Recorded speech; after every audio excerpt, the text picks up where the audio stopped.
Hey everybody, it's Crappie Dan. A tip about fishing in your boat and keeping it organized with all your jigs and pliers and everything that you've got and you're using. A lot of times they end up in the floor, and you want to get those organized so that you can use them later or be able to not have them fly out of the boat when you're running down the water. One way I just found out about, it's called MagnaLure.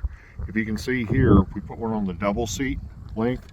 This has magnets in it and you can see the bait sticking to it. We ran this morning and those baits stayed right there. We drove from our house, they stayed there. You can put your jigs there no matter what size they are. As you can see, we've got small ones. This is a great tool. You can put it up under your rod lockers. You can put it on the side of the boat walls. You could do it if you have an aluminum boat. It has adhesive on the back, and in this case it straps on, and it also has Velcro ones where you can put it around the pedestal of your seat. What a great idea. You can take this thing, and it's called MagnaLure. I really like these. I've got them in several places in the boat now, and guess what? You can even put them on your tool truck, in your toolbox, everywhere, and organize your tools, and it'll hold them in place.